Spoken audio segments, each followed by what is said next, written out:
Pagkarating ko nga sa flat ay nagmamadali na akong makapag-ayos. Hindi ko napansin ang oras dahil sobrang nag-enjoy ako habang nasa work ni kapatid. Hindi ko na nga din mamimit pa ang mga ibang tenants namin. Baka nakaalis na nga rin sila papuntang trabaho. As usual, ihahatid ako ni kapatid sa airport. Ready na ang box ko. Iniwan ko na nga yung malaking luggage ko dito sa flat at sa box ko na lamang nilalagay yung mga dadalhin ko, gawa ng light at makakasave pa ako sa timbang. Pero worried pa rin ako ngayon dahil wala kaming timbangan, kaya hindi ko alam if sumobra na naman ba ako ng kilo.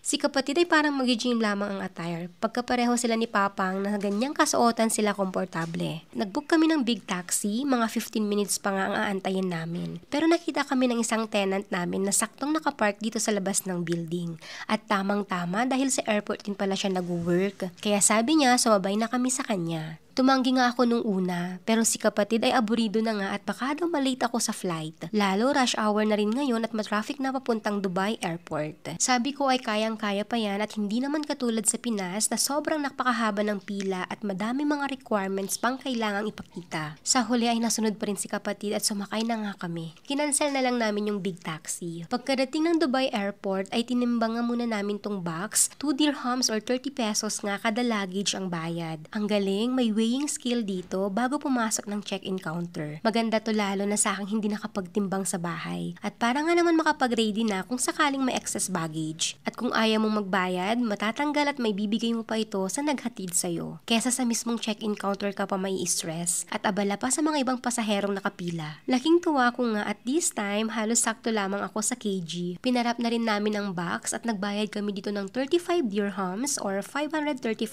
pesos. Diretso na nga ako sa check-in counter, mahaba din ang pila ng flight to Islamabad. Madaming airports at direct flight din papuntang Pakistan. Bukod sa Islamabad ay may flight to Karachi, Lahore, Peshawar, Multan at minsan Skardu Airport. O diba madaming choices, kaya what are you waiting for? Mag-book na kayo. Nung una, hinarang si kapatid at hindi pinapasok kasi hindi naman siya passenger. Pero ilang minuto lamang ay nakasama ko din siya sa pila. Mabait daw yung staff na nandun sa entrance at nakitang mag-isa lang ako. Kaya pati siya pinayagan na rin pumasok para masamahan ako. Habang nakapila nga kami, aba at may mga ilang nakakakilala na rin sa akin. Memorize ang kompletong account name ko na Today with Zainab. Kaya nakakatuwa naman, kahit hindi nila ako naiintindihan at hindi naman ako naglalagay ng subtitle, pero siguro ay mga taga-translate sila. Yay! Panay kwentuhan namin ni kapatid habang nakapila at nalaman kong ang delayed pang flight namin to Islamabad ng 30 minutes. Nasamahan pa nga niya ako hanggang mismong harap ng counter. Saglit lamang ay natapos na rin ako at kailangan ko nang magpaalam kay kapatid. Mabuti na lang malapit ang Pakistan to UAE at nabigyan ako ng pagkakataon na makapunta dito 2 times a year, kaya kahit paano nakikita ko at nakakasama ko ang kapatid ko. Nababawasan yung pagka-homesick ko sa buong family namin sa Pilipinas. Napakabilis nga lang lahat ng transaction dito, kahit sa immigration area walang hassle. Kaya may mahigit 1 oras pa akong maghihintay sa boarding gate. Maya-maya nga ay may lumapit sa aking Pakistani at sinabing maling boarding gate daw kami. Chinek ko nga ang aking boarding pass pero tama naman. Pero dahil delayed ang flight ay may magpabagong nakalagay sa screen. Kaya maging aware din po kayo ha kapag may mga ganitong delayed flight.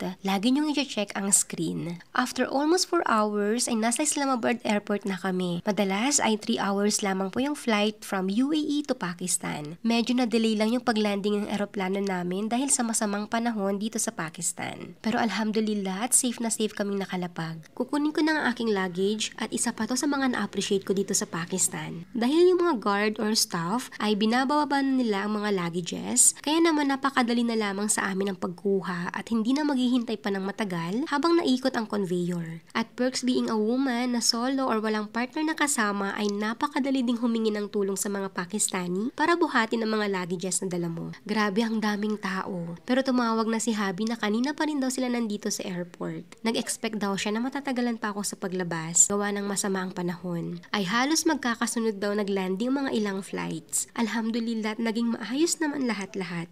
Kasama ko na ulit ang aking Pakistani family. Kailangan na nga namin magmadali pauwing Abbottabad City dahil 2 hours din ang travel namin from Islamabad. May pagkulog at pagkidlat na nga. Habang nasa daan ay bumuhos na ang malakas na ulan. Talagang nandito na nga ako ulit sa Pakistan. Hanggang sa muli, Allah Hafiz!